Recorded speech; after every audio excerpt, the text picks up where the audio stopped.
In this episode, I'm going to walk you through how to craft one main call to action that will turn casual listeners into paying clients without sounding like an ad. Most podcasters think more links mean more opportunities, so they add the lead magnet, the newsletter, the Instagram link, the affiliate links, Patreon, sponsors, booking page, YouTube channel, and then they also add don't forget to follow and review, all these reminders all in the same set of show notes. And technically, none of those things are bad things, but when every link is treated like it matters equally, the best CTA gets buried. Instead of creating more opportunities, you're going to create decision fatigue, and if your listener has to work too hard to figure out what to do next, there's a good chance that they'll just do nothing at all. So a strong podcast CTA is not about giving people every possible option, it's about making the most valuable next step obvious. We see this all the time with over the hundreds of podcasts that we package for our podcasters. The shows that convert listeners into actual buyers, members, or clients usually aren't the ones with the most links. They're the ones with the clearest mission for each episode and the CTA that supports the business model behind the show. So in this episode, we're going to break down how to identify your strongest revenue generating CTA, how to word it in a way that feels natural and compelling, where to place it in your show notes, how to track whether it's actually working, and how to include growth CTAs like follow the show without distracting from the main action that actually drives revenue. If you're new here, welcome to the show. This is Full Funnel Podcasting, where we learn to grow, monetize, and systematize your podcast without burning out.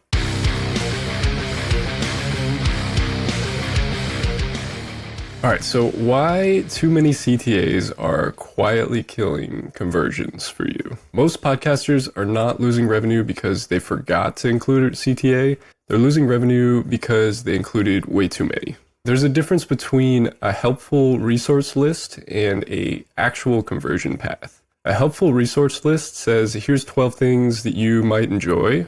It just lays them all out. A conversion path says, if this episode resonated with you, here's the next best step. So a lot of times listeners get decision fatigue in show notes. They're often multitasking, driving, walking, cleaning, working out, cooking, and they're not usually sitting with like a bunch of spreadsheets just comparing all your offers. So if they open your show notes and they see 10 competing links, the brain often defaults to I'll come back later, and later usually means just not at all ever. So let's get into how some of your lower value CTAs might be diluting your high value CTAs. An example is if you are a coach, your highest ROI action may be booking a consultation call.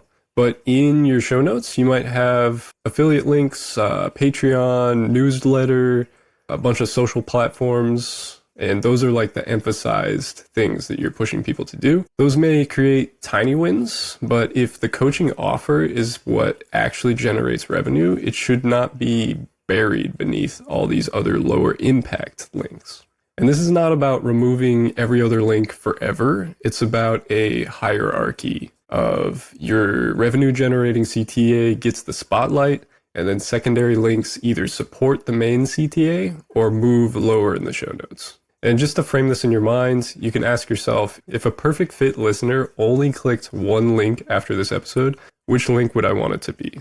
That answer is probably closer to your true CTA than the list that you currently use in your show notes. All right, so how do we identify the number one revenue generating CTA? Because sometimes it can get a little bit confusing. I would just start with the core question of what action most directly supports the business purpose of this podcast. The best CTA is usually connected to one of these things. It's usually a service inquiry, application, discovery call, paid product, membership, course or program, or a high quality sponsor offer. And there are three kind of layers that you can figure out if you have a good CTA: revenue, longevity, and fit. So for revenue, which offer has the highest realistic revenue potential? Not just what earns money today, but what could create meaningful business impact. An example would be $5 a month on Patreon may technically generate revenue, but one $2,500 client inquiry may be far more valuable. For longevity, is the CTA worth building long-term listener behavior around? If the offer is temporary, seasonal, experimental, you should probably be careful about making it your permanent CTA across every episode. And if you're trying to position a new higher value offer, like you're trying to switch gears in that way, it may deserve more visibility even before it becomes your top earner. And the last consideration is fit. Does this CTA make sense for the listener's stage of awareness? If the listeners are brand new, maybe the next step is a diagnostic quiz, free training, something that leads to your offer, like a lead magnet of some sort. And if listeners are high intent and already trust you, maybe the best next step is just apply to work with us, just a direct offer right there. If you are trying to promote a new offer that you're trying to grow and it's not your number one revenue generating CTA right now, for example, your current number one CTA might be coaching, but you're building a new membership, you don't have to fully ignore the membership just because it's not the top earner, but you should be honest about the strategy. Is this new offer the future direction of the business? Does it have a clear path to revenue? And are you willing to keep promoting it long enough and consistently enough to gather enough data to make it your number one CTA? If yes, you can totally make it your primary CTA for episodes that naturally support it. All right, so here's some CTAs that seem great but may not move the needle in certain situations. One that's popular is just join my Patreon. And this is an issue, particularly if you have an underdeveloped Patreon. It's not updated often. It's just low revenue. It's mostly like join my Patreon just to help support the show. And you don't really post that much on there. It's not like a thriving community and stuff. That would be an example of maybe needs more development in that situation. Another one is use my affiliate link. When the commission is too small and it's not central to your business, sometimes that can draw away from your main actual revenue generating CTA. Follow me on Instagram. When Instagram is not where your sales conversations happen, if it's your main hub, maybe that would make sense. Download my free tool resource or lead magnets basically when it doesn't lead to a later relevant offer that's going to make your revenue go up, essentially. Another sort of weak CTA would be check out all my links, because basically this just tells the listener, hey, create your own path, and that can just be anything. So that's too much for listeners to go through and actually go down the path that's going to generate you more revenue. So let's just do a simple CTA audit for your current show notes right now. I would recommend just list out every CTA you currently mention in your episode audio and the show notes. And then next to each one, just think about, does this generate revenue directly or indirectly? How much revenue has it generated in the last 90 days? How much effort does it take to maintain? Does it lead to the offer I actually want to sell? And is it aligned with where the business is headed? And after you think about those things, you're going to want to circle one of them. If you're just writing these out, you just circle one of them that has the best combination of revenue potential, strategic value, and sustainability. For example, if you're a business consultant, you may be promoting a $19 system template, a newsletter, a sponsor, a group program waitlist, and then a one-on-one consulting application. If one consulting client is worth $10,000 to you, the consulting application probably deserves the main CTA position, unless your strategic goal is intentionally shifting more towards a future scalable offer or something like that. All right, so let's cover how you should word your CTA and where you should put it so listeners actually take action. A strong CTA should be specific, benefit-driven, and low friction. Some weak CTA examples might just be, check out my website, all the links are in the show notes, let me know if you're interested, follow me everywhere, things like that are kind of vague. Stronger examples that are more specific would be, if you're ready to turn your podcast into a stronger lead generation tool, apply to work with us at the link in the show notes. Want help choosing the right next step for your podcast? Book a strategy call using the first link in the show notes. Things like that are going to be a lot more direct and specific.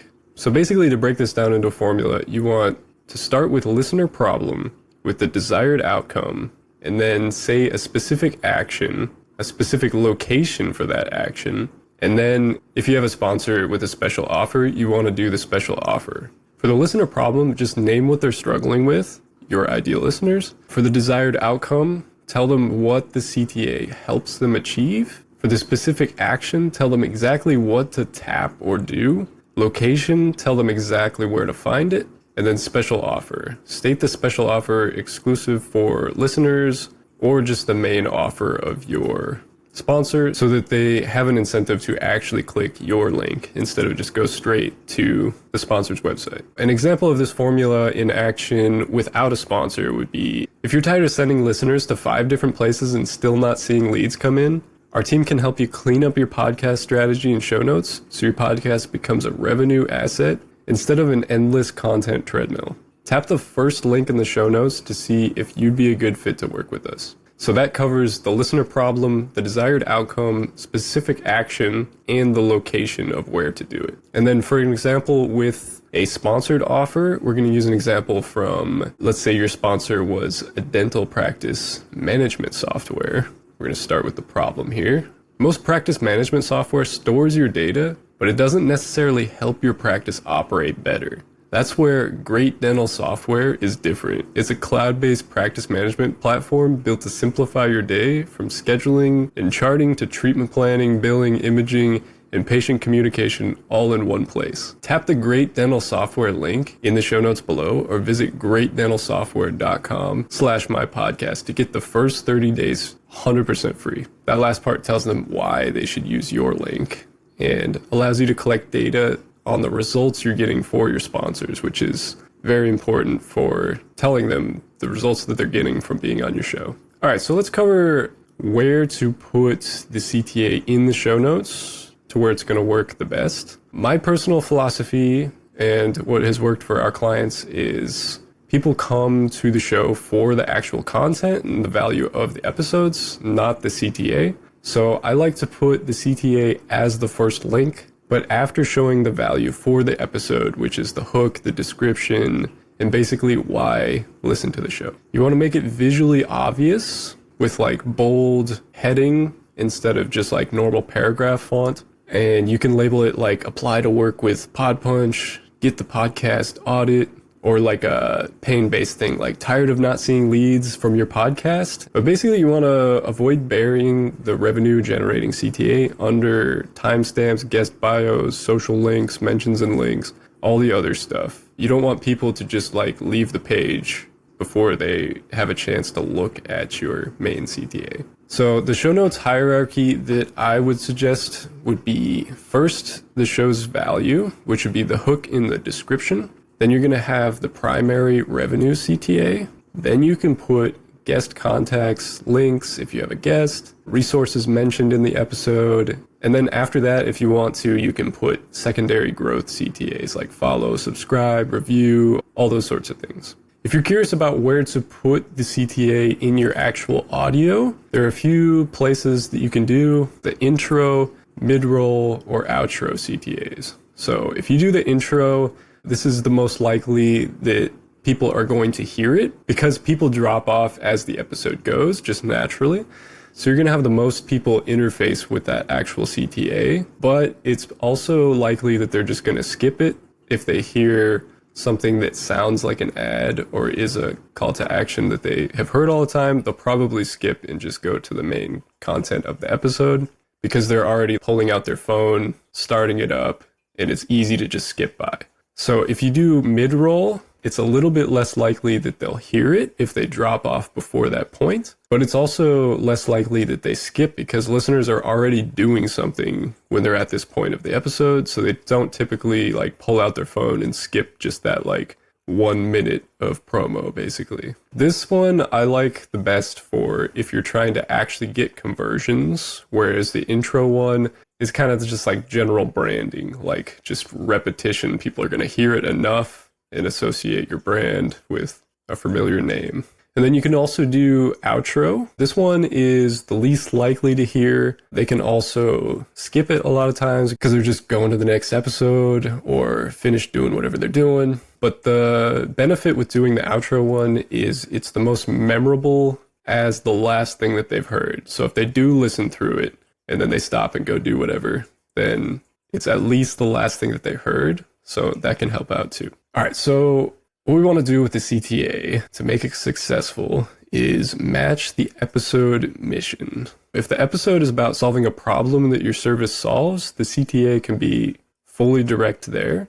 If the episode is educational but doesn't naturally point to your offer as the solution, the CTA may be a lead magnet or a diagnostic tool that moves people towards that offer. That can be more effective in those scenarios sometimes. But basically, each episode should have a general mission, build trust, handle an objection, teach a method, share some proof, and invite an action. And the CTA should feel like the easy, natural next step from that mission. So let's get into how to actually track your CTA without making it super complicated. Without tracking, podcasters often make CTA decisions based on just how they're feeling about it. They may assume that their affiliate link is just killing it because people mention it occasionally, or they may assume that the podcast is not doing anything because their clients don't always say, I found you from the podcast, when that might be actually where they interface with you the most. The easiest way to track CTAs is setting up just a basic UTM link. A UTM link lets you see where traffic came from.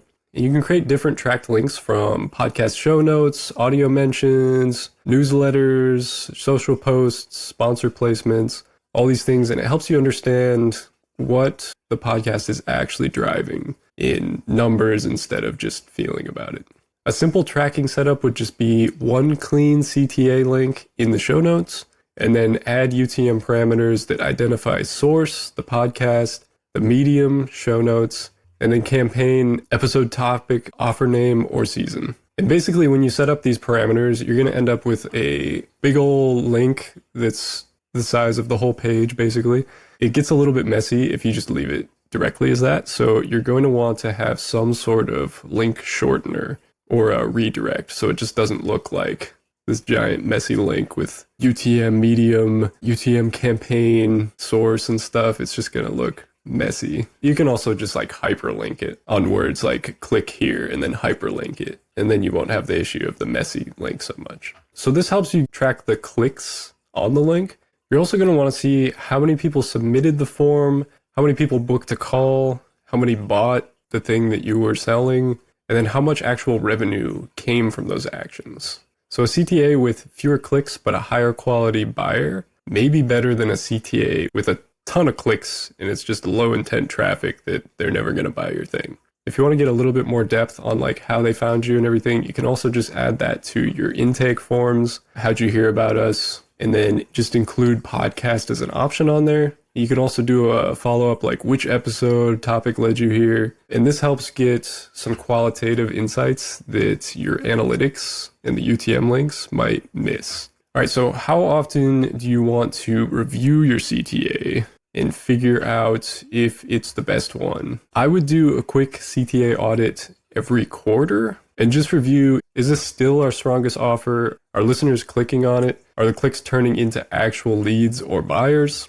Is the CTA aligned with our current business model? And then do we need to update any old links in past episodes that are just leading to nowhere or just low quality things, basically? So a big goal with this is to balance your tracking in the numbers with actual sustainability. So you don't need to have a big old complicated dashboard to start off. Just one tracked link and one intake question is already like a major improvement from how most podcasters operate in this space. The goal with it is not being perfect with the tracking. It's just making those 1% better decisions over time that will add up to big revenue gains in the long run. All right, so as we're getting to the last part of the episode, let's talk about growth CTAs versus the revenue CTAs and how they compete with each other and where they should be used. So basically, the difference between growth CTA and a revenue CTA drives sales, inquiries, applications, purchases, memberships, sponsor conversions, or other high intent leads. A growth CTA helps audience retention or discoverability, such as following the show, rating the podcast, sharing the episode, or subscribing on YouTube. So the growth CTAs are super valuable, like follow the show on the platform you're listening on. That can improve retention. Asking listeners to share an episode can help your discovery. Reviews and ratings can support the credibility of your show, like why people should listen. But the key part of this is they should not take attention away from your main CTA that generates revenue. So if the episode's goal is to drive applications for your program, you don't want to end with 5 different asks. So avoid saying things like subscribe, rate, review, follow me on Instagram, join my newsletter, use my affiliate link, support Patreon, book a call. If you do all these things all at once, it's just like fire hose. None of them feel important if you're just blasting people with all that. So I would recommend taking it down to 1 primary revenue generating CTA, 1 light growth CTA, and remember to keep the growth CTA short and secondary. A good example of a growth CTA that might help your show is just, if this episode was helpful, follow the show on whichever platform you're listening on so you don't miss the next one. And this can just follow directly after your revenue generating CTA or your ad. And this format is effective because the show also benefits from A, profitable leads, listeners get a clear business next step, and B, steady growth of the show with that second CTA. And you're also avoiding overwhelming the listener with a whole bunch of unrelated requests that are going to leave their head spinning. So basically, the final principle of this whole episode is that your podcast CTA strategy should make the next step feel obvious, not exhausting. So people know exactly what to do and they're not overwhelmed. If you need help on this sort of thing, your show notes have too many links and none of them seem to be triggering any growth for your podcast or your business, tap the link in the show notes below, answer a few quick questions, and we'll see if working together might be a good fit for your business. And finally, if this episode was helpful for you, follow the show on whichever platform you're listening on so you don't miss the next one. All right, thanks for listening, and I'll see you next time.